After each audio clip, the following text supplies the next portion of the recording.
देखिए, आज की जो क्लास है उस क्लास में एक डाउट पे हम लोग बात कर रहे हैं। जो डाउट हमारे पास आता है कि भैया ये बताइए कि जीवीए ग्रॉस वैल्यू एडेड क्या होता है और जीडीपी क्या होता है। कई बार बच्चे मुझसे आके बोलते हैं भैया हम ये दोनों तो एक दूसरे के प्लेस पे यूज कर सकते हैं क्या।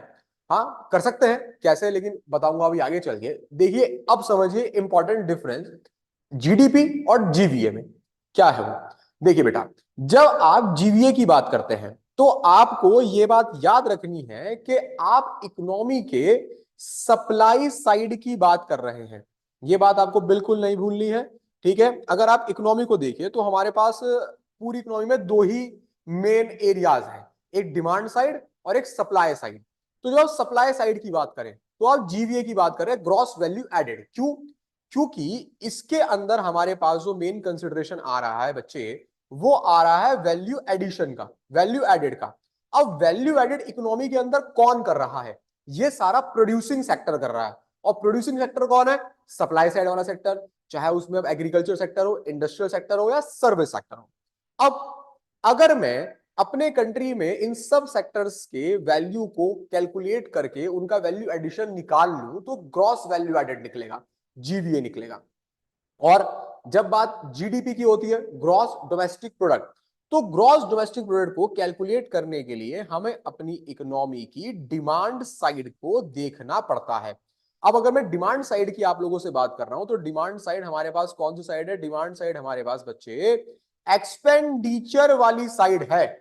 हाँ, यहां पे एक्सपेंडिचर हमारे इकोनॉमी में क्या होते हैं? C private consumption expenditure, I investment expenditure, government expenditure और नेट एक्सपोर्ट्स। आप लोग याद रखना, मैं आपको एक बात बता देता हूं कि एक्सपेंडिचर्स में जो जनरल एक्सपेंडिचर कंसिडर किए जाते हैं वो हमारे पास प्राइवेट कंजप्शन एक्सपेंडिचर होता है जिसको हम सी बोलते हैं।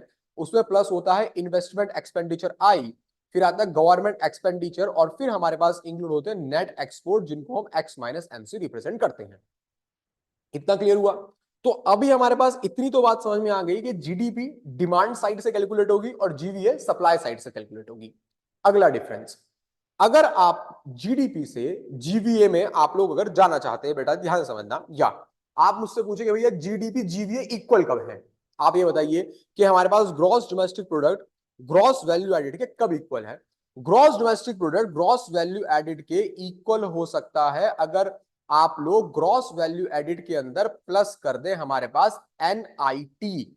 एनआईटी का मतलब क्या हुआ? एनआईटी का मतलब हुआ नेट इनडायरेक्ट टैक्सेस।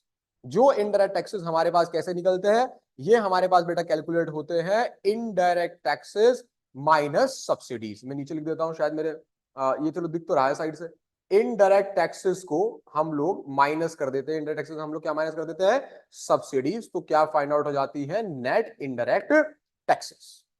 अगर आप लोग जीवीए के अंदर प्लस करते हैं एनआईटी नेट टैक्सेस को तो आप जीडीपी के इक्वल इसको रख सकते हैं। अब अगला क्वेश्चन कि भैया ये बताइए कि जीडीपी हमारे इकोनॉमी में ज्यादा बेटर है या जीवीए ज्यादा बेटर है। देखो बेटा, अब इसको आप ध्यान से समझिए। जब मैं आप लोगों से बात करता हूं जीडीपी की, तो जीडीपी हमारे पास कंपैरेटिव इकोनॉमिक्स के लिए बहुत बेस्ट टूल माना जाता है।